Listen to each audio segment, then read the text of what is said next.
तो आज की ताज़ा खबर ये है कि राम मंदिर बन चुका है। क्या ये पहले की न्यूज़ है? मैं भूल चुका था कि राम मंदिर बन चुका है। तो वैसे ही BSNL भूल चुका है कि उनको जियो से पेमेंट लेनी थी, रिलायंस से पेमेंट लेनी थी। कितने की? 1800 करोड़ की। उनके लिए 1800 करोड़ कुछ भी नहीं है, लेकिन इंडियन गवर्नमेंट का 1800 करोड़ का नुकसान हो गया है। किसकी वजह से?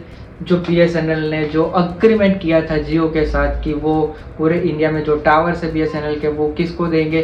जियो को देंगे। किसके लिए? जियो को लॉन्च करने के लिए। लेकिन BSNL खुद भूल गया है। तो इन सारी चीज़ों में BSNL ये भूल गया कि उनको बिल बनाना था और रिलायंस में देना था। पूरे 10 सालों से BSNL ने एक भी पेमेंट नहीं ली है रिलायंस से। जियो के जो टावर्स है उसमें जियो को लॉन्च करने के लिए जो टावर्स जियो को दिए थे उनका भाड़ा वसूल करना भूल गए। क्यों? पता नहीं क्यों, लेकिन 10 सालों से भाड़ा ही नहीं लिया। और इसके टोटल पेमेंट कितनी है?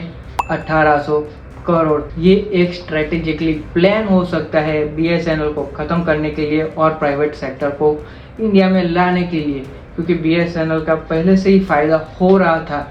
ऐसा नहीं था कि फ़ायदा नहीं हो रहा था। साथ ही साथ ये बात आती है कि इनका फ़ायदा हो रहा था, तो फिर क्यों उन्होंने ये सारे टावर्स जियो को दे दिए?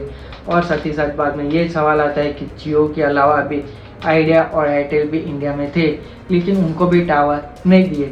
लेकिन किसको दिए? जियो को दिए। दिए तो दिए, लेकिन पेमेंट लेना ही भूल गए 10 साल से, और उससे गवर्नमेंट का 1800 करोड़ का नुकसान हो गया है। तो ये एक स्कैम नहीं है तो क्या है? इसके खिलाफ कोई आवाज़ें नहीं उठाता है, कोई इसके बारे में बात नहीं कर रहा है न्यूज़ में, और कोई भी चर्चा नहीं हो रही है। लेकिन अभी जो वक्त बिल पास हुआ है उसके बारे में सारी चीज़ें चल रही है, और हिंदू मुस्लिम करते रह जाएंगे हम लोग, और वहाँ पे स्कैम होते रहेंगे बैकग्राउंड में, और इंडियन पॉलिटिशियन स्कैम करके अमीर बनते रहेंगे, और हमारे जो बड़े बिजनेसमैन हैं वो भी इनमें शामिल हो सकते हैं। ये प्रूफ नहीं हुआ है, लेकिन हो सकते हैं। ये तो सिर्फ एक स्कैम है, ऐसे कई सारे स्कैम आने बाकी हैं।